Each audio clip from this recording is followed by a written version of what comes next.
Welcome to One-on-One with Walt Lascos. In this brief podcast, you'll learn how to most effectively address senior financial exploitation. Now, here's Walt. Today, financial scams and fraud can take on a wide variety of faces, from the common IRS scam and grandparent scam to lottery scams and romance scams, all of them designed to target their victims out of thousands of dollars in savings. Well, these scams are being done over the telephone, online through social media sites, and of course in person as well. Today, though, I'd like to call attention to a specific type of scam, the crypto investment scam. And joining us to provide the information we need to recognize this scam and how to stay safe from becoming a victim is Melanie Devoe, Director of the Office of Consumer Education and Outreach at the Commodity Futures Trading Commission. Welcome, Melanie, and thanks for taking some time to chat with us. Thank you. And before we begin, I need to give a disclaimer that the views I'm about to share are my own and not those of anyone else at the Commodity Futures Trading Commission. Okay. Before we start talking about crypto-related scams, Melanie, talk to us about the Commodity Futures Trading Commission. What is it and what does it do? Yeah, thanks for the question. So the Commodity Futures Trading Commission, also known as the CFTC, is a federal government financial regulator, and the agency has jurisdiction over futures, options, and swaps. We also have jurisdiction over the underlying cash or spot markets if we have a futures contract. So the reason I'm talking to you today is there are futures contracts currently in Bitcoin and Ethereum. These are two digital assets. And because of that, the CFTC has anti-fraud jurisdiction over this type of asset that is a cryptocurrency commodity. So now that ties into what we're looking to talk about today, crypto investment scams. It's my understanding that these scams might be referred to by another name. Is that correct? Yes, that's correct. They're actually referred to by many names. You might see it called a romance investment scam. You might see it called a relationship confidence scam. But what the bad guys, the guys behind the fraud, call it is a pig butchering scam. And that is because the name is a translation from Chinese as to what the bad guys call it, but the bad guys are actually part of transnational organized crime syndicates working out of Southeast Asia. Would you please walk us through the process? How do these, quote, pig butchering scams work? Sure, I'd love to. The way we see it start is in three main ways. The first is through a wrong numbered text where I get these all the time. Someone will invite me to play golf or ask me to change the time for a lunch. And these innocent seeming wrong numbered texts are basically a way to start a conversation with a stranger. So if you respond nicely and say, "Oh, sorry, you have the wrong number," then the person on the other line will ask you additional questions. Second, it could start through contact on social media, such as LinkedIn or a dating app or something like Facebook. And third, you could be added to a WhatsApp investment chat where people will be talking about investments and your number will be added. So that's the initial contact. From there, the goal is for the fraudster to build up a relationship of trust with the victim. This could be a romantic relationship or it could simply be a relationship of trust. And then eventually the fraudster will start talking to you about investing. And what we're seeing a lot at the CFTC is they'll talk to you about investing in cryptocurrency commodities and how much money you can make through this. We've actually devoted a whole section of our website, cftc.gov/learn and protect, to what we're calling romance fraud. And we have a whole bunch of tips about how to identify the fraud and what to do next. So when you look at how it progresses, if I was being targeted through one of these scams, the con artist, the scammer would be, how do we want to say, setting up the plate, kind of fattening me up maybe, getting me interested, building a relationship with me, getting me to kind of give some trust to him. And then they bring up the whole idea about doing this investing, and they get me to make an investment. And is it true that at times that I make an investment and they might show me like, whoa, look what your investment made, to get me even deeper committed on this, where now all of a sudden I go, wow, yeah, this works. And all of a sudden now I'm pouring a lot more of my life savings into this investment. Does it kind of evolve like that?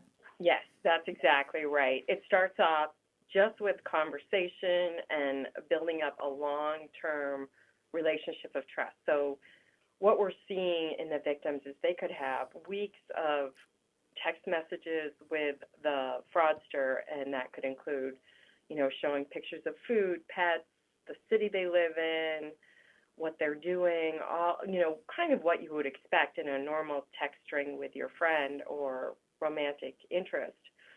But then the idea turns to investing in cryptocurrencies, or it could be another product. What the credit union employees should know is that the investments often start out very small. It could be $1,000, it could be even less. But then gradually over time, just like you said, Walt, the fraudster will show the victim a false cryptocurrency trading website where it appears that the victim's making a lot of money, that their money is doubled or something like that. The victim may even be able to withdraw a small amount of money, and then they're convinced to invest more and more. So in the cases that we've seen, and what we want the credit union employees to know is that even though the investments start off small, they keep growing in size and volume. And we've seen some victims deplete not only their savings accounts, but also their checking accounts. We've seen victims take money out of their retirement accounts. We've seen victims mortgage their homes through some kind of equity loan or some other means, all to give the money to the fraudster. We've also seen victims borrow money from friends and family or take out loans. So I want to let the audience know that even though it may start off small, if the audience, the credit union employees think this might be a fraud, the CFTC, along with several other agencies, including the FBI and the SEC, have developed with the American Banking Association a brochure that's designed to inform the potential victim of the fraud. And, it's available on our website. Again, that's CFTC/Learn and Protect. And if the employee goes to the romance fraud section, they'll see all of the learning resources, and they'll see this cryptocurrency infographic that's designed to try to alert the victim to fraud. But it's very difficult to do because the victim is so convinced and they trust the other person so much that they believe that they are very wealthy now because they've made all this money, and that they just could make more and more by adding to it. So it's a very, very difficult to break the spell of the fraudster. Oh my God, that's so sad too, because you watch that happen, and you watch them putting all their life savings, everything into this, and then next thing you know, it's all gone. Which I think brings me to the next question: when someone loses all their money, is there any possibility that they might be able to recoup any of the loss? It's very difficult. So it depends on how the transaction happened. If the transaction is happening during with a traditional wire transaction, and if the victim or the bank realizes it in a very short window of time, it could be as short as 24 hours, the bank or the victim could contact law enforcement, and there may be a possibility that working with law enforcement, such as the FBI, that money train may be able to be stopped, but again, it has to happen very quickly. There also have been instances where the fraud is detected by, say, a cryptocurrency exchange or law enforcement, and they're able to freeze the money. But I do want to warn all the listeners that these are very short periods of time. Someone told me that a cryptocurrency transaction can happen in minutes. So, depending on how the victim is sending their money, they may have hours, but if it's through the cryptocurrency, it may be minutes where someone has to realize fraud is occurring. The best thing we can do, and the best thing I would encourage everyone listening to the podcast, is to try to start alerting your customers to this potential fraud so they're not taken in the first instance. The best thing is for them not to be victimized. And again, we have a lot of resources available on cftc.gov/learn-and-protect in the romance fraud section that we would encourage everyone to share with their customers, with their fellow employees, just so they're aware of this fraud. And Melanie, as part of the resources that's being made available to, let's say, to the listeners, my next question would be, what might be your key recommendations as what we all need to do to protect ourselves from becoming a victim of these scams? Thanks for the question. I think the key thing to do is not to engage in conversations with strangers. So if you get that wrong number text, now, and if you listen to this podcast, I would encourage you to use a feature on your phone that's called Report to Junk. I would also encourage you, if you're added to some kind of a WhatsApp group, there's a way to notify WhatsApp to report the community and the conversation. If this is happening on social media, I would also explore avenues to report it to the social media company. The second thing I would say, if you've listened to this podcast, please share this information with your family and friends and your customers. I know no one wants to talk about fraud, but the more we're aware that this fraud is out there, it's kind of like the Nigerian prince scam. We all know not to send our money to the Nigerian prince. Remember those emails from the early 90s? We just need to keep telling the story, sharing this information with others so everyone knows to be suspicious of these seemingly innocuous wrong number texts or other approaches. It's critical that we keep on reminding folks over and over and over. I mean, that's the only way to really get the word out and help that word stay out there. That's a key thing, because you could wind up sharing this once with someone and, next thing you know, it's 2-3 months later, they forget everything that they heard. That's just human nature. So it's very important that I think all of us do our most to constantly keep these kind of messages out in the forefront of all our listeners. Finally, what would be your key message that you want to give to the credit union folks that are listening to this podcast? What's the key thing that you want them as a takeaway to walk away with?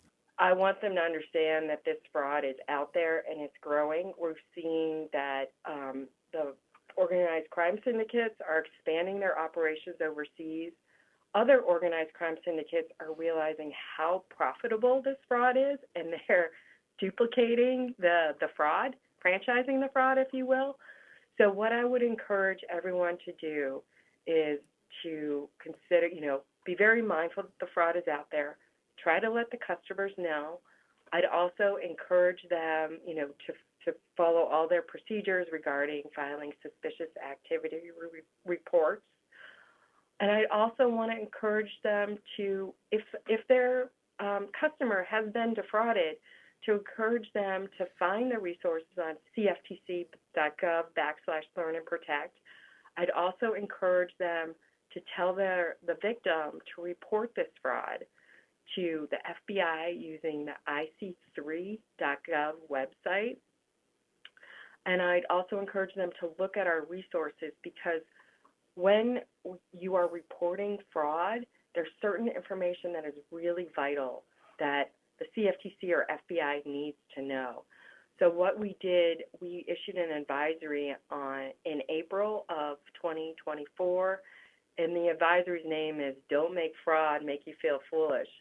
And it has, we released it on April 1, which will make more sense for the title, but it has a section at the very end that discusses what to report, and there's a section on digital asset fraud that's very specific about the types of information we want people to report that we will find useful and that I believe the FBI will find useful. So I'm sorry, that was a bit long-winded, but I would encourage everyone to report what they're seeing and to encourage any victims to report it.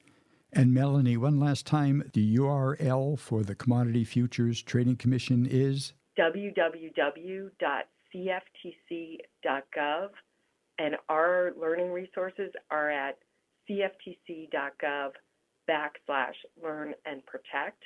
We have a whole fraud center there with tons of materials. Our materials are also translated into Spanish if you have Spanish customers, and we do have an advisory translated into simplified Chinese that discusses this particular type of relationship confidence scam, because we have seen in some instances that Asian Americans are being targeted by the fraudsters for this fraud.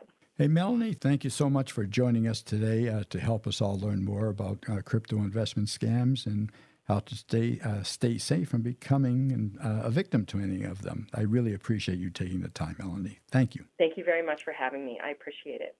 And thank you all, too, for listening. Stay safe. If you've enjoyed this conversation, don't forget to follow One-on-One with Walt Lascos wherever you get your podcasts. Feel free to send comments to walt@lascoscommunications.com. And to learn more about how you might support the prevention of elder financial scams, visit lascoscommunications.com.